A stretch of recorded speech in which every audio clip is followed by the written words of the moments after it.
안녕하십니까. 네. 셀러문 여러분들, 네. 재송TV의 문재송입니다. 참 적응이 안 돼요. 그죠?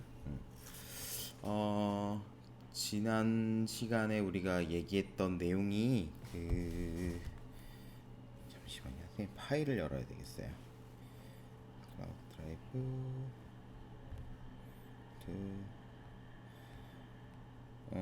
직권에 대해서까지, 그죠? 얘기를 좀 했었던 것 같습니다. 직권에 대해서까지. 그래서 먼저 얘기했던 것은 그 지구계를 이루고 있는 다섯 개의 권역, 직권, 수권, 기권, 외권, 생물권, 이 다섯 개의 권역에 대해서 간략적으로 얘기를 했었고요.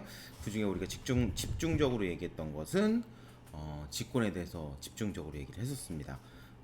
이 직권에 대해서 얘기한 것은 결과적으로 대륙 이동설 그리고 판 구조론을 설명하기 위해서 얘기했던 내용이 되겠죠. 그래서 다시 한 번만 간단하게 정리를 좀 하고 넘어갈게요. 음. 또 이제 글씨가 이렇게 지워야죠. 삭제. 참 바보. 이걸 한다는 거를. 지난번에 우리가 대륙 이동설 얘기했었죠, 그죠? 백예너가 얘기한 판게아, 여기 하나짜리로 왼쪽에 있는 이 커다란 것이 이제 판게아가 되고요. 이 증거들이 이렇게 쭉 얘기를 했었습니다. 그래서 빙하 이동의 흔적이라든지 아니면 해안선에 일치하는 거, 고생물 화석의 분포의 유사성 이런 것들에 대해서 얘기 좀 했었고요. 어, 멘틀에 대해서 설명하지 못했기 때문에 이때 당시에는 뭡니까? 갑자기 용어가 생각이 안 나네. 대륙 이동 설로 끝났다 그랬어요. 그죠? 대륙 이동설. 근데 요거에 대해서 보충 설명한 내용이 바로 뭐가 되는 거예요? 멘틀 대류설이 되는 것이고요. 이것도 설로 끝난 이유가 실제로 멘틀을 들고 나올 수 없기 때문에 그죠? 너무 뜨겁고 땅속 깊은 곳에 있기 때문에 12km 더 들어가야 되겠죠? 12에서 20km 정도까지 땅속을 파고 들어가야 되니까 미안합니다. 졸음이. 자, 그 다음에 나온 것이 이제 해저 확장설, 그죠? 그 멘틀의 대류에서 지각의 쪼개짐에 따라서 이것이 어디가 넓어지냐면 바다가 넓어진다라고 했던 것이 해저 확장설이 됩니다. 이런 것들에 대해서 우리가 좀 얘기를 했었고요. 그 다음에 얘기했던 것이 그죠? 이거 지구 내부 구조, 그죠? 지구 내부 구조에 대해서 얘기를 좀 했었는데 지구 내부의 구조는 총 몇 개의 층으로 되어 있어요? 잠깐만 이거 좀 지울게요. 삭제. 지구 내부는 총 4개의 층으로 구성됩니다. 그죠? 이렇게 4개 층. 그죠? 지각, 멘틀, 외핵, 내핵. 그죠? 이것은 뭐에 의해서 우리가 4개로 나누냐면 지진파의 속도 변화 가지고 나눈다. 피파와 에스파의 속도 변화 가지고 나누게 되고요. 그리고 피파는 고체, 액체, 기체 전부 다 통과가 가능하고 에스파는 액체는 통과하지 못한다. 고체만 통과할 수 있다. 그죠? 그래서 외핵은 액체로 추정된다 이런 식으로 우리가 얘기를 좀 했었습니다. 그리고 각 층의 특징에 대해서 얘기를 좀 했었죠. 지각의 특징, 멘틀의 특징. 이게 아니죠. 이거 지각의 특징, 멘틀의 특징, 외액의 특징, 내액의 특징에 대해서까지 우리가 얘기를 좀 했었어요. 그죠? 그 다음에 우리가 얘기할 것은 뭐냐 하면 어디 갔냐요? 잠깐만요. 어디 갔어요? 그쵸. 이거. 자, 요거에 대해서 얘기를 좀 할 건데, 요게 조금 얘기가 대충 하다가 끝나가지고, 앞부분부터 조금 자세하게 좀 얘기를 좀 해보겠습니다. 자, 판구조론이라고 하는 것은 이 판이라고 하는 걸 가지고 지구의 표면을 설명할까? 지구의 표면의 그 땅의 이동이라고 얘기할까요? 땅의 이동을 설명한 것이 바로 판구조론이 되겠죠. 그래서 대륙 이동설에서부터 출발된 것이 멘틀 대류, 해저 확산, 판구조론까지 지금 정착이 되어 이렇게 정착이 되게끔 진행이 됐습니다. 그래서 얘는 론이기 때문에 이론이 되겠죠, 그죠? 그럼 이거에 대해서 이거 잘못됐는데 얘기하는 사람이 아직까지는 없습니다. 만약에 이것이 잘못됐다 하고 반박의 의견이 나오게 되면은 이것도 판구조설로 끝나게 되겠죠. 그래서 판구조로는 뭐라고 되어 있냐면 지구 표면은 10개의 판으로 구성되어 있다. 그래서 판들이 제각각 자기의 방향으로 움직이면서 지금 현재와 같은 대륙의 모양을 갖추게 됐다라고 얘기하는 것이 바로 판구조론이 됩니다. 판구조론. 그래서 여기 보게 되면 멘틀의 대류를 따라서 서로 다른 방향과 속력으로 이동하게 된다. 뭐가? 판이. 그죠? 그래서 판의 경계에서 여러 가지 지각 변동이 일어난다고 얘기하는 것이 바로 판 구조론이 됩니다. 그래서 이건 어느 한 명의 얘기가 아니고요. 여러 학자들이 다양한 근거를 통해서 주장하고 있는 것이 바로 이 판 구조론이 됩니다. 판 구조론. 그래서 여기 보면 뭐 유라시아판, 태평양, 필리핀, 코커스, 인도, 오스트레일리아 막 굉장히 많죠. 그래서 여기 좀 화살표 보게 되면 이게 화살표가 바로 이제 판의 이동 방향이 됩니다. 그죠? 판의 이동 방향 이렇게 판의 이동 방향이 있는데 이거 반대로 그렸네. 이 판의 이동 방향 보게 되면 어떤 애들은 이렇게 마주 보면서 오는 애들이 있고요. 어떤 애들은 서로 등지면서 이렇게 이동하는 애가 있고요. 어떤 애들은 스치듯이 옆으로 지나가는 애들이 있어요. 이 판의 경계에 대해서는 뒤에 가서 다시 한번 얘기 좀 해보도록 하겠습니다. 그죠? 얘는 이제 서로 등져서 가고, 얘는 마주보고, 그죠? 얘는 스치듯이 가고, 그죠? 이런 식으로. 그거에 대해서는 이따 다시 한번 얘기를 좀 해볼게요. 자, 판이라고 하는 것은 뭐냐면 지각과 멘틀 상부. 여기가 지금 모호면이면 지각과 멘틀의 경계가 되겠죠? 이렇게. 그래서 멘틀 상부는 뭐냐면 유동성이 없어요. 얘는 여긴 유동성이 없고요. 여기는 유동성이 있어요. 유동성이 뭐냐면 흐를 수 있는 걸 유동성이라고 합니다. 그러니까 얘는 흐를 수 있어요, 지금. 그러니까 선생님이 뭐라 했어요? 멘틀은 푸딩과 같이 흐를 수 있는 고체를 움직일 수 있는 고체라고 했죠. 여기는 실제로 푸딩과 같은 상태가 됩니다. 근데 얘는 그냥 딱딱해요. 그래서 이게 어디 딱 붙어 있냐면 지각과 딱 달라붙어 있습니다. 지각과 딱 이렇게. 그래서 이 지각과 멘틀 상부 어느 정도 약 100km 정도 이 정도까지를 우리는 판이라고 합니다. 그래서 여기 나오냐면 지각과 멘틀의 상부로 이루어진 두께 약 100km의 단단한 암석권을 우리는 판이라고 하게 되고요. 이 밑에 있는 멘틀이 움직이면서 대류하게 되면서 이 판을 움직이게 하겠죠. 그죠? 그래서 이 판이 이동하는 것을 우리는 이 판이 이동함으로써 현재와 같은 땅의 모양을 갖추게 되고 여러 다양한 지표면에서 변화를 일으키게 하는 것을 우리는 판 구조론이라고 하게 됩니다. 그래서 대륙판 보게 되면 대륙 지각과 멘틀 상부, 해양 지각과 멘틀 상부가 되는데 그러면 대륙판과 해양판의 차이는 이거죠. 대륙 지각을 포함하고 있느냐, 해양 지각을 포함하고 있느냐. 왜 선생님이 대륙 지각과 해양 지각을 얘기할 때 누가 더 무겁다고 했었어요? 해양 지각이 무겁다고 했죠. 왜? 해양 지각은 무슨 암질? 현무 암질. 대륙 지각은 무슨 암질? 화강 암질. 누가 더 밝아요? 화강암이 밝아요. 현무암은 어두워요. 어둡고 여긴 밝고. 그죠? 그럼 어두우면 어둘수록 무슨 이온이 많이 있다고요? 철과 마그네슘이 많이 들었다. 그럼 얘는 금속이잖아요. 금속은 가벼워요, 무거워요? 무겁지. 그러니까 밀도가 어떻게 돼요? 커요. 그죠? 대륙판은 대륙지각을 가지고 있기 때문에 화강암질. 그죠? 그래서 금속 이온이 적습니다. 그래서 밀도가 작다. 대표적인 판이 있는데 뭐 여기까지는 몰라도 됩니다. 그죠? 여기까지는 몰라도 되고요. 그럼 이 대륙판과 해양판의 밀도의 차이에서 나타나는 일이 뭐냐? 대륙판과 해양판이 서로 충돌하는 일이 생깁니다. 대륙판과 해양판이 꽝 하고 충돌하게 되면은 어떻게 돼요? 밀도가 큰 것이 아래로 내려가게 되겠죠. 그럼 누가 내려가? 대륙판과 해양판 중에 해양판이 아래로 쑥 하고 내려가게 됩니다. 알겠죠? 자, 아까 선생님이 얘기했던 요 경계 있죠. 요 경계. 어디 갔어요? 요 경계. 그죠? 요 경계에 대해서 우리가 한번 얘기를 해보도록 하겠습니다. 자, 서로 마주 보면서 오는 것이 있어요. 자, 여기 경계면을 왼쪽 판과 오른쪽 판이 있는데 이 판과 판이 서로 마주 보면서 꽝 하고 부딪히는 경우가 있습니다. 꽝. 여기를 뭐라고 하냐면 우리는 수렴형 경계라고 합니다. 그 시간 보이네요. 여기를 뭐라고 하냐면 수렴형 경계라고 합니다. 수렴이 무슨 뜻이냐? 한 곳으로 모인다. 여러분들 이제 고등학교 가면은 이제 수렴하다, 발산한다 이거 배우게 됩니다. 발산은 떨어지는 것을 발산이라고 하고요. 수렴은 모이는 것을 수렴이라고 하게 돼요. 자, 그래서 어쨌든 한 곳으로 모이는 것을 우리 뭐라고 해? 수렴. 알겠죠? 그래서 이 경계선 쪽으로 모인다 해서 여기를 수렴형 경계라고 합니다. 수렴형 경계. 여기 보게 되면 섭입형과 충돌형이 있어요. 섭입형은 뭐냐면 아까 선생님이 뭐라 했어요? 대륙판과 해양판이 서로 충돌했을 때 누가 밑으로 들어간다? 해양판이 밑으로 들어간다. 왜? 해양판이 가벼워요, 무거워요? 무거워요. 밀도가 커요. 그래서 대륙판과 꽝 하고 부딪히게 되면 어떻게 돼요? 꽝 하고 부딪히게 되면 누가 쭉 내려가요? 해양판이 아래로 쑥 하고 내려가게 됩니다. 쭉 하고. 그래서 말려 들어간다. 말려 들어간다. 이걸 뭐라고 하냐면 섭입이라고 합니다. 섭입. 알겠죠? 섭입. 입이 들어가다라는 뜻이에요. 말려 들어간다. 섭입형 경계. 그래서 대륙판과 해양판인데 누가 말려 들어가요? 해양판이 말려 들어가게 됩니다. 알겠죠? 이것을 우리는 섭입형 경계. 그래서 여기 나와있죠? 해양판이 대륙판 밑으로 미끄러져 들어가는 경계를 섭입형 경계.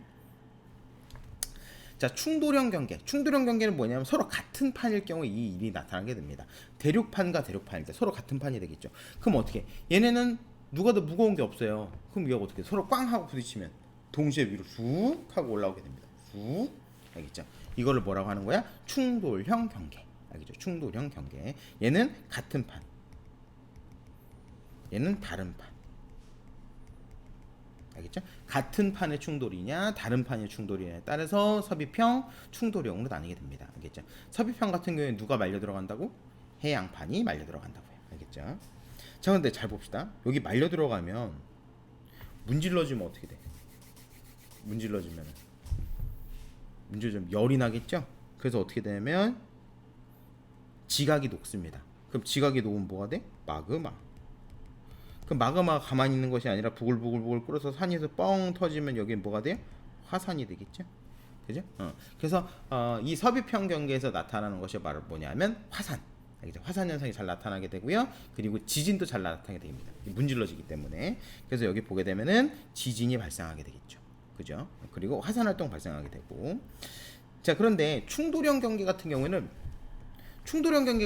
문질러지는 게 없어요. 문질러지는 게 없어요. 그냥 판 수준으로만 그냥 판이 쑥 말려 들어가는데 여기서는 이제 지각이 문질르고 왼쪽에 섭입형은 이제 지각이 문질르면서 들어가게 되는데 충돌형은 지각은 위로 한꺼번에 모여서 쑥 하고 올라가게 됩니다. 그래서 멘틀 상부가 서로 부딪히게 되는데 이때는 저기 뭡니까? 지각이 문질러지는 것보다 열이 덜 나요. 그래서 여기는 어떻게 되냐? 마그마가 잘 안 생깁니다. 그럼 마그마가 잘 안 생기니까 어떻게? 화산 활동이 거의 없어요. 근데 대신 문질러지니까 뭐는 있어? 지진은 있어요. 알겠죠? 자, 그래서 섭입형 경계에서 나타나는 지형의 특징, 해구, 호상열도, 습곡산맥. 이거 습곡산맥은 서로 공통이죠. 서로 공통인데 습곡산맥은 뭐냐면 여기 요 산의 면을 보게 되면은 보통 산이 우리가 지층이 이렇게 쌓이잖아요. 층층층층층 이렇게 쌓이게 되는데 얘가 양쪽에서 쭉 밀게 되면 이렇게 쭈그러져요. 이렇게 쭉 이렇게 이런 식으로 지층이 이런 식으로 찌그러지게 됩니다. 이러한 현상을 나타나는 산을 이런 현상이 나타나는 산맥을 우리는 습곡산맥이라고 합니다. 습곡산맥. 그리고 선생님이 1학년 때 그 얘기해줬었는데 호상열도가 뜻이 뭐라 했어? 호상열도. 여기다 쓸게요. 호. 수학 시간에 배웠잖아. 원의 일부. 요게 호. 그죠? 상. 호의 모양을 하게 나열된 섬. 호의 모양으로 나열된 섬. 이걸 호상열도. 대표적인 호상열도가 뭐냐면 호의 모양으로 나열된 섬 일본. 알겠죠? 대표적인 그러니까 일본이 가장 대표적인 호상열도가 됩니다. 호상열도. 알겠죠? 해구는 뭐냐? 이거 좀 지울게요. 지우고 얘기해야 되겠습니다. 자, 해구는 뭐냐면 해구는 여기 꽝 하고 부딪히게 되면 밑에 이렇게 홈이 이렇게 말려 들어가는 부분이 이렇게 움푹하고 들어가겠죠. 여기를 우리는 해구라고 합니다. 해구. 그래서 일본이 호상열도가 되고 이 인근에 해구가 있어요. 이 인근에 해구. 알겠죠? 굉장히 깊은 해구가 있습니다. 그 얘가 여기 나있죠. 일본 해구. 그리고 호상열도가 일본 열도. 그죠? 습곡산맥은 안데스 산맥. 그죠? 여기서 나타나는 습곡산맥은 히말라야 산맥. 알겠죠? 한번 다시 볼까요? 우리 지도. 자, 잘 보세요. 확대해서 볼까요? 자, 여기 일본 여기 있습니다. 그죠? 호의 모양으로 나열되어 있죠. 여기는 대륙판, 여기는 해양판. 그죠? 대륙판과 해양판이 서로 충돌하고 있어. 그럼 해양판이 밑으로 들어가게 되겠죠. 호상열도 나타나게 되고요. 여기에 뭐가 나타나? 해구 나타나게 되고요. 그죠? 그리고 아까 어디 저기 뭐야? 아까 뭐 나왔죠? 안데스 산맥. 안데스 산맥 어디 있습니까? 여기 있죠? 여기 안데스 산맥이 이렇게 있죠? 그게 뭐야? 대륙판, 해양판 충돌하니까 어떻게 돼요? 안데스 산맥이 나타나게 되겠죠, 그죠? 그 다음에 아까 뭐예요? 또 하나 알프스. 알프스보다 우리 히말라야 봅시다. 여기가 히말라야죠? 히말라야 뭐 있어요? 에베레스트. 그죠? 대륙판과 대륙판이 서로 충돌. 그죠? 그러니까 어떻게 쑥 하고 산이 높아지게 되겠지. 그래서 저기 여러분들 그 에베레스트 산이 점점 높아진다고 하잖아요. 그 이유가 왜 그러냐면 충돌 계속 밀고 있어요. 그러니까 어떻게 산이 계속 높아져야 되겠지. 그죠? 그래서 에베레스트 산은 실제로 자라고 있습니다. 1년에 한 1cm 정도 자란다고 해요. 자, 이것이 수렴형 경계. 그죠? 자, 그다음 발산형 경계 봅시다. 발산형 경계. 발산형은 발산, 멀어지는 거예요. 알겠죠? 대표적인 것이 이게 바닷속에서 나는 발산형 경계. 우리가 아까 요 그림 어디서 봤었어요? 지난 시간에도 얘기했었는데 해저 확장설 할 때. 그죠? 해저 확장설 할 때 요 그림 봤죠? 그죠? 자, 여기 보게 되면 선생님이 해령 할 때 령이 무슨 뜻이라 그랬어? 해령 할 때 령. 산맥. 그죠? 여기 보면 요게 산맥이 되는 거예요. 이거 산맥 알겠죠? 그래서 해령. 그래서 요 가운데서 멘틀의 대류가 이렇게 일어나게 됩니다. 이런 식으로 이렇게 그죠? 대류가 일어나니까 어떻게 돼? 두 개의 판이 좌우로 벌어지게 되는 거예요. 그럼 좌우로 벌어지면 안쪽에서 뭐가 나와요? 마그마가 막 흘러나오겠죠. 그럼 이 마그마가 어떻게 돼? 다시 딱딱하게 굳어버리겠지. 그죠? 그럼 어떻게 돼? 판과 판이 멀어지면서 새로운 지각이 형성되는 거예요. 그 지각은 뭐가 되는 거야? 해양 지각이 쭉 하고 형성되게 됩니다. 알겠죠? 해양 지각 형성. 그래서 여기 나와 있죠? 새로운 해양 지각이 생성되고 아까 선생님이 여기서 뭐라 했어? 뭐가 나와? 마그마 나와요. 그럼 마그마 나오니까 화산 활동 일어나겠죠? 그럼 이게 땅이 찢어지는 거야. 땅이 찢어지니까 어떻게? 여러분들 종이 빡 찢으면 어떻게 돼? 떨림이 내 손에 느껴져. 쭉 하고 찢으면 떨림. 그죠? 그 지진 발생하게 되고요. 그지? 대표적인 그 지형은 아까 선생님이 얘기했던 이렇게 산맥. 그죠? 바닷속에 있는 산맥이라고 해서 이름을 뭐라고 한대요? 해령. 그죠? 그래서 해령이 나타나게 되고요. 열곡대는 뭐냐면 열이 벌어졌다. 알겠죠? 곡대. 곡이 구부러진 대가 그 띠를 얘기합니다. 갈라서 이렇게 쭉 구부러진 것을 열곡대라고 하게 되는데 열곡대는 얘는 대륙판. 대륙판과 대륙판이 멀어지게 되면 보통 나타나는 것이 열곡대가 되고요. 해양판과 해양판이 멀어지게 되면 해령. 알겠죠? 이런 식으로 차이가 있습니다. 그래서 여기 대서양 중앙해령. 다시 우리 세 개지도 한번 볼까요? 이거 좀 지울까?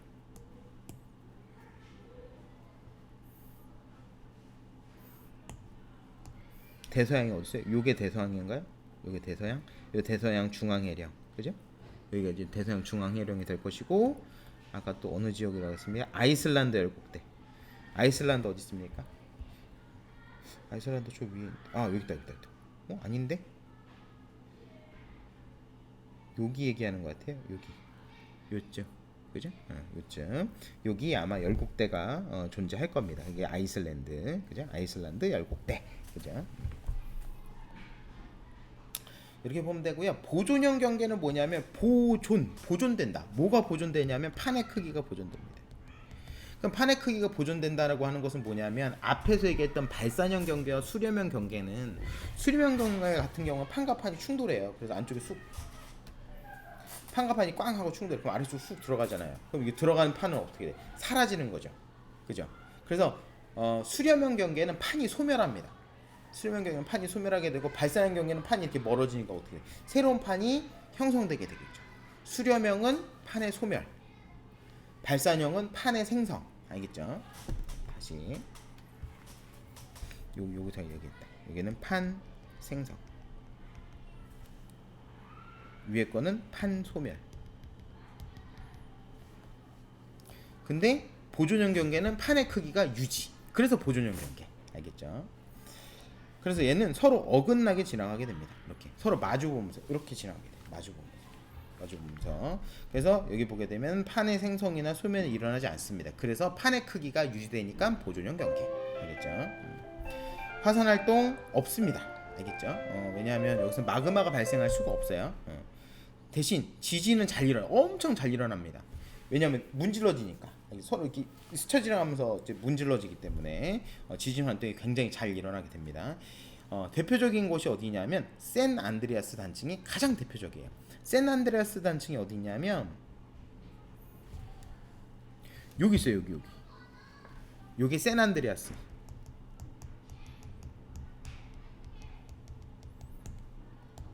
여기가 샌 안드레아스 단층이 돼요. 그래서 여기 보면 서로 화살표가 마주 보면서 스쳐 지나가고 있죠. 여기 지진 엄청나게 잘 일어난다고 합니다. 엄청 잘 일어난다 그래요. 그래서 여기서 나타나는 특징은 뭐냐면 변환 단층이라 해서 땅이 서로 이렇게 문질러지다 보니까는 땅이 주름져 있어요. 땅이 꾸불꾸불하게 주름져 있습니다. 대표적인 아이고 여기 아닌데 어디 갔어요? 미안해요. 잠깐만. 어디 갔어? 여기 있다. 그래서 여기서 나타나는 것이 이제 변환 단층, 알겠죠? 얘는 서로 마주 보면서 이제 스쳐 지나가게 된다. 이렇게 알아두면 될 것 같습니다. 잠깐 지울까요?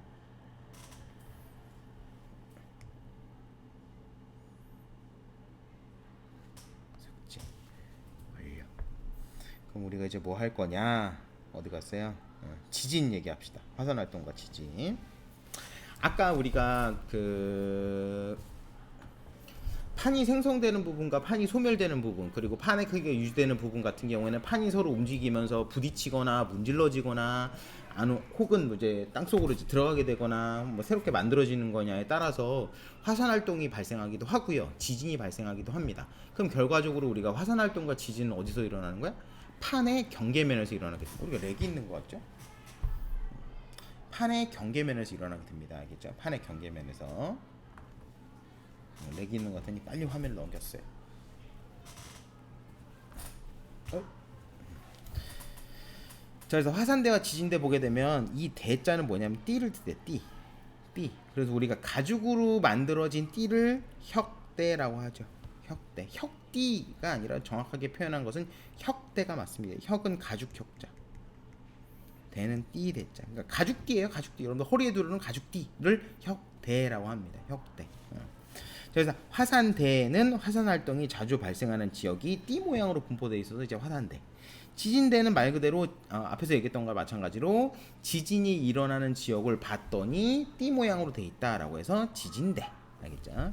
그래서 지진이 자주 발생하는 지역, 화산이 자주 발생하는 지역을 화산대, 지진대라고 하게 되는데 화산대와 지진대의 영역의 그러니까 넓이의 차이를 보게 되면 지진대가 더 넓어요. 알겠죠? 지진대가 더 넓고요. 화산대는 보통 지진대에 포함되어 있습니다. 그런 경우가 훨씬 많다. 아니 왜 사진이 이렇게 돼 있죠? 이런 이 원래 밑에 화산대 그림이 나와야 되는데 지진대 그림이 나왔어요. 그죠? 두 개 위아래가 왜 다 지진대야? 네, 참. 자, 그래서 환태평양 화산대, 환태평양 지진대 여기 있죠? 여기죠. 이렇게 여기를 뭐라고 하냐면 동그란 모양이라 그래서 불의 고리. 알겠죠? 화산도 자주 발생하고 지진도 자주 발생하기 때문에 여기를 우리는 불의 고리라고 합니다. 불의 고리. 여기는 판과 판의 사이, 판과 판의 경계에서 이런 일들이 나타나게 되겠죠. 여기 밑에 얘가 원래 저게 화산이 나와야 되는데, 그죠? 그림이 잘못 나왔어요. 자, 일본에서 화산 활동이 주로 자주 일어나는 원인은 왜 그러냐면은 아까 선생님이 얘기했었죠. 일본은 판의 경계에 위치해 있다. 그리고 일본 자체가 만들어진 것도 판의 경계에 있기 때문에 만들어진 겁니다. 알겠죠? 그래서 일본의 그 섬의 형태를 뭐라고 한다고? 호상열도라고 한다고요. 그죠? 호상열도. 그래서 일본의 지진이 굉장히 많이 발생하게 됩니다. 화산도 많이 갖고 있고요. 그래서 일본에 그래서 온천 여행을 가죠. 뭐가 많으니까? 화산이 많으니까. 알겠죠? 자, 화산 활동의 피해와 혜택. 자, 피해 같은 경우는 당연히 사람이 다치는 게 문제가 되겠죠. 그래서 여기 보게 되면 화산 쇄설물. 요거는 물과 화산재, 뭐 화산탄, 화산역 같은 이제 화산으로부터 나온 이제 고체 덩어리들 있죠. 이것이 물과 섞여서 홍수처럼 확 밀려오는 것을 우리 화산 쇄설물이라고 하게 되는데 여기 나와 있네요. 이거랑 비슷한 건데 화산 쇄설 화산 쇄설물이 요거고요. 물이랑 섞이면 화산 이류 혹은 화산 쇄설류라고 합니다. 내가 이름을 이렇게도 표현합니다. 알겠죠? 화산 쇄설류. 그래서 화산재와 흙, 암석 조각들이 빗물에 섞여서 흘러내려가는 것을 우리는 화산 이류 혹은 화산 쇄설류라고 하게 되는데 이게 피해가 엄청 크다고 그래요. 그러니까 돌이랑 혹은 이제 뭐 모래 이런 것들이 한꺼번에 섞여서 내려오기 때문에 집 같은 거에 딱 부딪히면 그냥 집이 확 하고 무너진다고 합니다. 자, 화산가스는 생물에 피해주고 환경 오염시키고요. 화산재는 햇빛 차단해서 지구 온도를 떨어뜨리게 되고요. 그리고 사람한테 가장 안 좋은 것은 뭐냐면 비행기가 못 뜹니다. 알겠죠? 화산 터지면. 왜냐면 화산재가 비행기 그 엔진에 들어가게 되면 비행기는 추락합니다. 알겠죠? 그래서 비행기가 뜰 수가 없어요. 자, 화산 활동의 혜택. 광물질을 퇴적시킨다라 했는데 이것 때문에 비옥한 토양이 돼요. 알겠죠? 비옥한 토양. 땅속 깊숙이 우리가 표면에서 많이 없던 것이 막 뿜어져 나오게 됩니다. 그럼 이것을 누가 갖다 쓰느냐? 식물이 갖다가 굉장히 잘 씁니다. 알겠죠? 그래서 여기 나온 것처럼 식물이 자라기에 좋은 비옥한 토양이 만들어지게 됩니다. 뭐 때문에? 이 광물질 때문에. 그리고 화산 같은 경우에 독특한 지형 그리고 온천을 형성해서 좋은 관광 자원이 됩니다. 여러분 제주도 같은 데만 이제 화산에 의해서 만들어진 동굴 같은 것도 중요한 자원이 되고요. 우리 그 제주도 가면 보는 이제 용두암 이런 것도 있죠. 용두암도 전부 다 이 화산으로 만들어진 지형이 되겠죠. 그리고 그쪽에서 난 특산물 중에 대표적인 이제 그 뭡니까 현무암으로 만든 도라루방. 이것도 이제 화산에 의해서 만들어진 화산 폭발로 인해서 만들어진 그 현무암을 이용해서 우리가 가공해서 쓰는 거죠, 그죠? 그리고 화산 일대의 지열은 발전이나 난방에 이열하게 된다. 이걸 뭐냐면 이제 지열 발전이라고 합니다. 이거 보통 어디서 많이 쓰냐면 유럽 쪽에서 많이 써요. 어디서 많이 쓰냐면 그 뭐 필리핀, 뭐 아일랜드, 뭐 아이슬란드 이런 데서 많이 씁니다. 거기도 화산이 발달해 있는 나라이기 때문에. 자, 그리고 땅이 떨리는 것은 이제 지진이 되겠죠. 그래서 지진이 일어나게 되면은 뭐 건물이 이거 우리 저기 1학년 때 그 봤던 거 기억나죠? 그 일본에서 지진 나는 거, 그죠? 영상 유튜브로 우리가 봤었을 겁니다, 그죠? 미안해요. 혹시라도 기억이 안 나면 찾아보면 나옵니다. 알겠죠? 그래서 이제 지진 같은 경우는 건물이 떨리니까 이제 건물이 무너지고요, 뭐 금이 가고요, 산사태 등이 이제 발생하게 되고, 심지어는 댐이 무너져서 홍수가 발생하기도 합니다. 그리고 해저 지진, 그러니까 바다 밑 땅에서 일어난 지진은 이제 건물을 직접 흔들게 되는데 바다 속에서 일어난 지진은 물을 흔들죠, 그죠? 그럼 여러분들이 생각해봐죠. 어항에다가 물을 담아놓고 이 어항을 좌우로 흔들게 되면 이 물이 어떻게 출렁출렁하고 움직이게 되겠죠, 그죠? 그러니까 그렇게 생각하면 됩니다.